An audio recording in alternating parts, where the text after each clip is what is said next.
Now, to compute the closeness centrality of nodes 1 and 2 for this graph, we have to first write down the shortest distance from node 1 to all the other nodes and from node 2 to all the other nodes.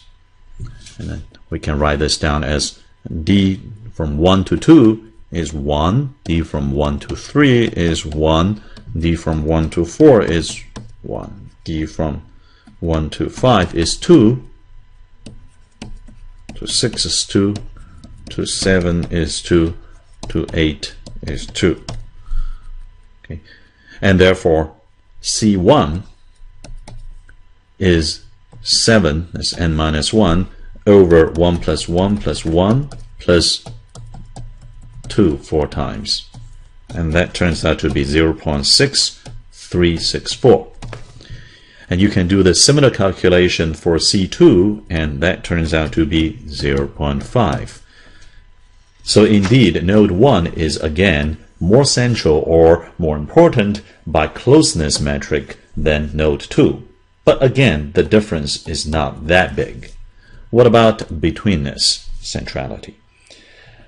Well, we can write down the shorthand notation matrix G, where the ijth entry of this matrix G is simply Gij. That is the number of shortest path between node pair I and J. Okay. Then we can write down all the n ij for node 1. That is the number of shortest path that node 1 lies on between nodes I and J. We can then write down n2 ij for all the ij's. We can collect all these into 3 matrices, okay, or whatever data structure you would like to use. And then we can apply the simple definition that for node 1 is betweenness centrality is simply the summation of all the node pairs of the ratio. How many shortest path is node 1 lying on between nodes ST versus the total number of shortest path between S and T. Likewise, we can turn this 1 into 2 and turn this 1 into 2 and compute it for B2. It turns out that B1 in this case is 12, whereas B2 is only 2.5. Now this is much bigger than B2.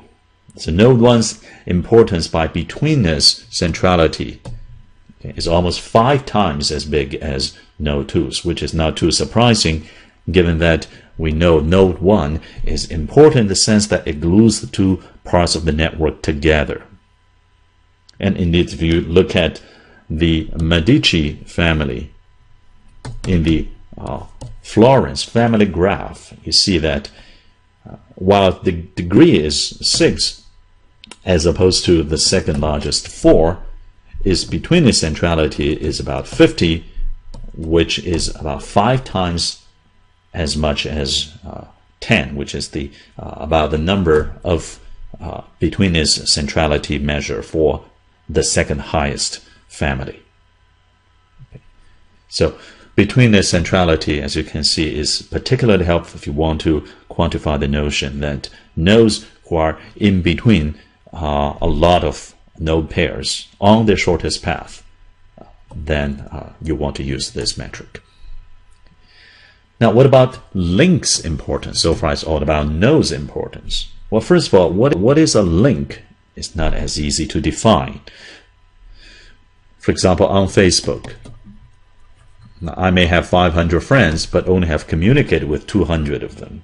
And maybe mutual wall posting other than happy birthday only with 20 of them. So do I have a link with 20, okay, 200, or 500 people? A link could also be bidirectional or unidirectional. For example, on Twitter, as we mentioned, a link can certainly be unidirectional. Some of these links are strong, some of these links are weak. As we mentioned that if you define links as weak links if they connect nodes that are not otherwise very well connected, actually they may be strong in the sense of disseminating information. And we say if a link is between 2 nodes that does not have many short paths among them other than this direction link, then we say this is a locally important link. Okay. And if this a link is connecting two important nodes in a locally important way, we can call that a globally important link. So in fact, we can also quantify similar metrics of link importance as node importance. In particular, we can look at link betweenness. So instead of counting how many shortest path of node pair ST does node I reside on, we can look at on link J, how many shortest path between node pair ST does a particular link IJ sits on top. Then we can take the sum or average of that proportion and call that the betweenness importance of link IJ.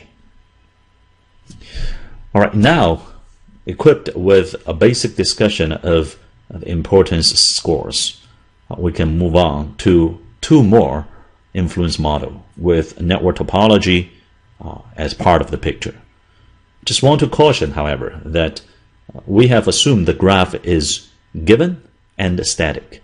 In practice, it's often difficult to get an accurate topology, and topology is often time varying too. So we're skipping those important practical issues.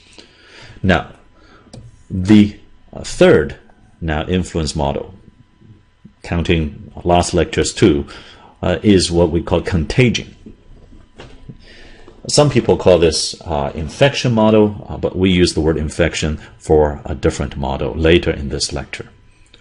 Now, contagion is very similar to the tipping idea that we discussed last time. You may recall that the adoption percentage P and influence function f of P, and we look at the intersection of the influence function f of P's curve with the 45-degree line, which defines equilibria of the adoption percentage in the market, and we defined a stable and unstable equilibria. Back then, we basically said that the adoption percentage next discrete time slot is a function of the current one, and this function captures the macroscopic effect of each individual's decision by looking at a global adoption percentage. Contagion says instead of global percentage, let's look at local percentage. It says that a node will only flip, for example, from a non-iPad user to an iPad user if and only if P of its neighbors flipped. So rather than looking at the percentage of the entire network, I say, let me just look at my neighbors, those that I have a direct one-hop connection. Okay. Let's assume these are bidirectional links. And there are 6 of them. If 3 or more of them have adopted iPad, then I will also adopt iPad. This is a local density-driven decision making. Now, each node may have a different threshold of the percentage of local neighbor it needs to see adopting before she decides to adopt. So this factor P here, okay, may differ from each node to each node. Now, there are many questions we can ask about this. Since it's not about the whole network, global adoption percentage, we have to ask, will the whole network actually flip? Okay. Will this trigger a cascade? Okay, not information cascade, but an adoption decision cascade to spread across the whole network, starting from certain Cs, okay, initial early adopters of a given product, service, or music, or fashion industry. Okay. Then we ask, how long will that take? If it ever flips the whole network, does that take, if there are n nodes, n rounds, less than n rounds? And if it does not flip the whole network, we wonder, will part of the network flip? And if so, how big is that? And which part of the network would that be?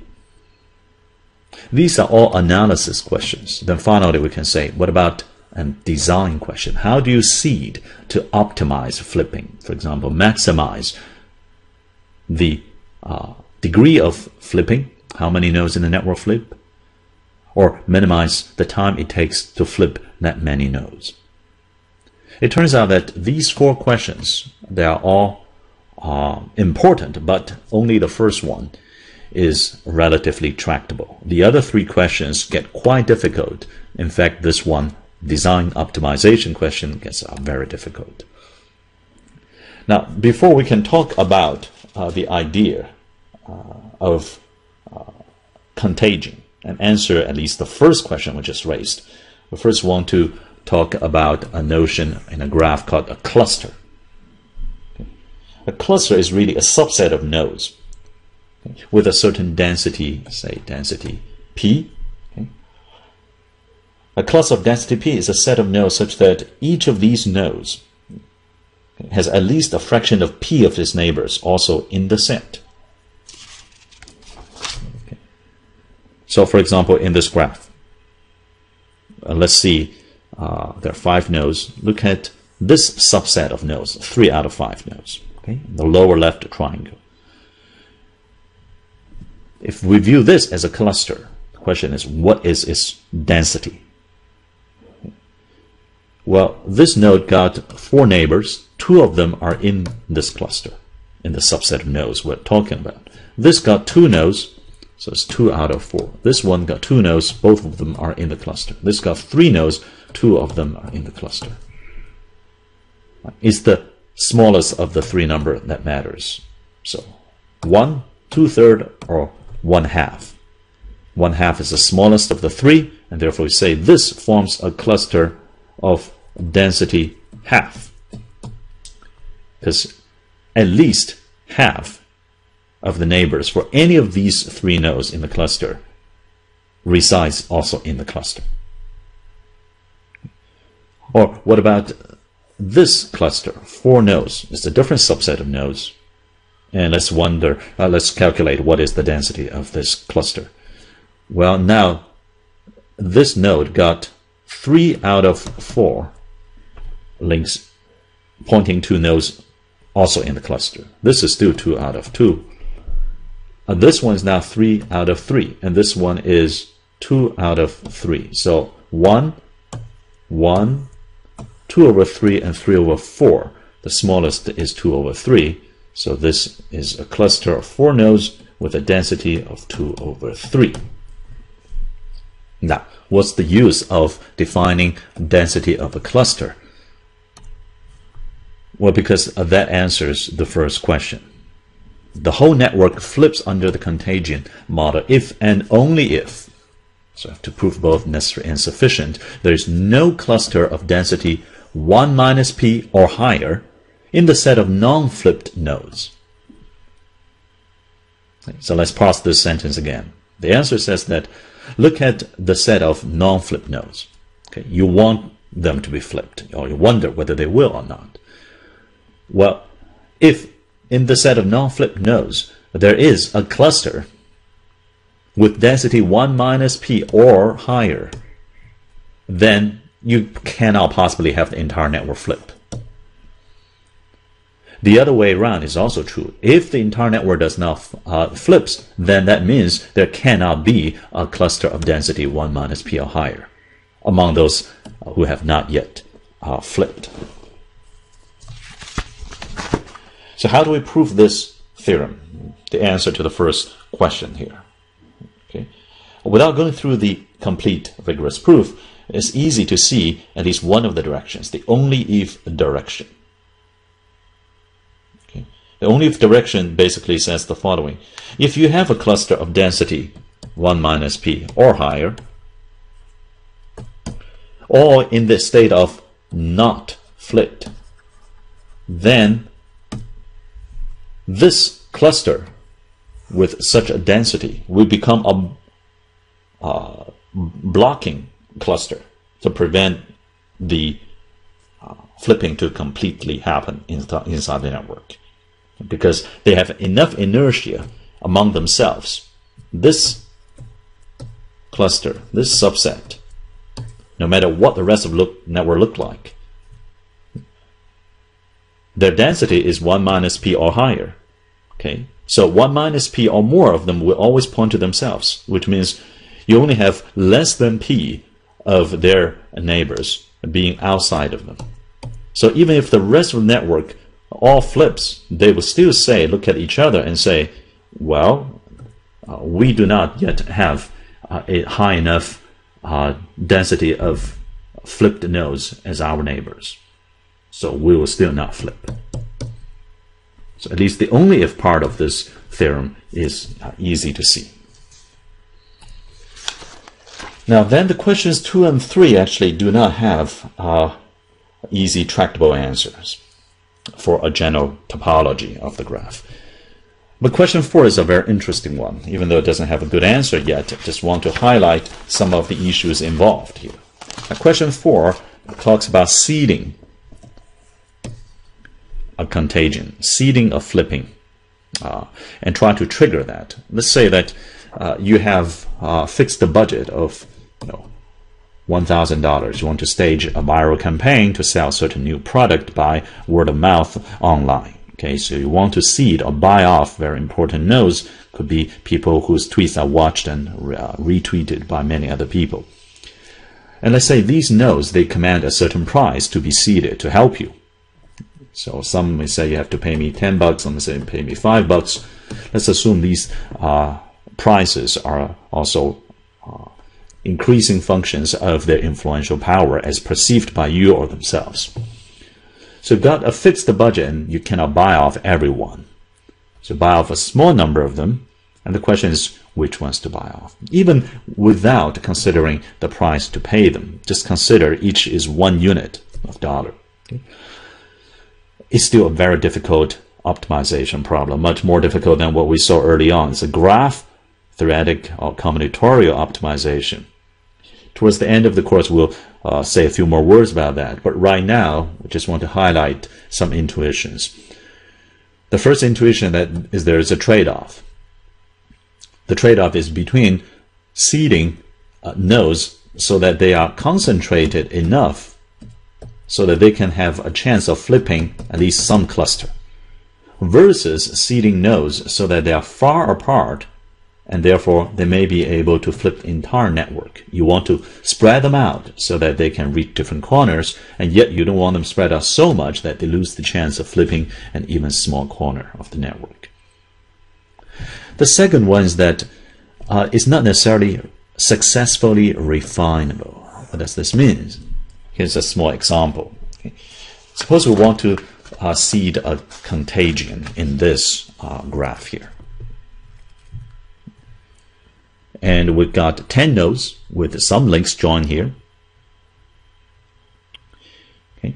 And now we want to say which ones shall we seed?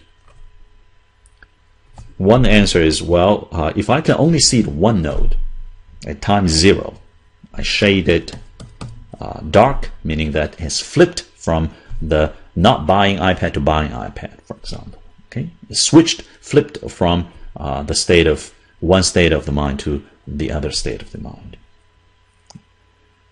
And what is the P? Let's say if every other node has a flipping threshold of 0.49. Okay. So if 49% or higher of my neighbors flipped, then I will flip next as well. Okay. So then what will happen? For this node, it's got 2 neighbors, and one of the neighbors have flipped. So at iteration 1, it will say, I will flip. So we put 1 over here. Then for this node 2, okay, it says, well, at iteration 1, I see 2 nodes flipped. I got 3 neighbors. So 2 out of 3 have flipped. 2 over 3 is bigger than 0.49, and therefore next times log 2, I will flip 2. We write down letter number 2 over there. And you think this might propagate. Well, actually, it doesn't propagate anymore. because this node says I got 3 neighbors, only one flipped, that's less than 0.49. I got 3 neighbors, only one flipped, that's less than 0.49. So these 2 nodes would not flip. And of course, as you can obviously see, if they don't flip, none of the other 5 nodes would flip. So this is the best you can do. As it turns out, if you can only seed one node, seed this node, and you can flip 2 more as the equilibrium flipping in the contagion. But suppose you can actually flip, you can seed 2 nodes, got a slightly bigger budget. It turns out the optimal way to seed is the following. You seed these 2 nodes. Even though they are not directly connected, but turns out that would be the best way. At the next iteration, this node sandwiched between the 2 will flip. This sandwich between the 2 will flip. Iteration 2, this node influenced by these 2 neighbors will flip. And then next time, these 2 nodes influenced by these 2 neighbors will flip. And these 2 nodes still will not flip. One way to view that is to say these 3 nodes forms a cluster with a density 2/3, which is bigger than 1 minus their threshold, which is 0.49, which means 0.51. 2/3 is bigger than 0.51. That means this cluster will prevent a complete flipping. And this is the best that you can do, as it turns out. Now, the interesting point is that the optimal seeding strategy, when you can seed 2 nodes, is to seed these 2 nodes. And contrast that with the optimal seeding strategy, which turns out to be seeding this node. If you can only seed 1, you see that it's not successfully refinable. You cannot say, if you allow me seed 1 node, I will seed a particular node, and then when you allow me to seed one more node, I'll just add 1 more node. Well, in the 2 seed optimal strategy, neither seed is actually the optimal one you should seed when you only have one budget to seed 1 node. And therefore, you cannot just keep adding nodes to the optimal strategy when you had a smaller budget. And this highlights yet another difficulty in solving the optimal seeding problem. Now, we have talked about contagion, and now let's move on to the 4th influence model, not counting the advanced material sections of these videos. And the 4th one is called infection.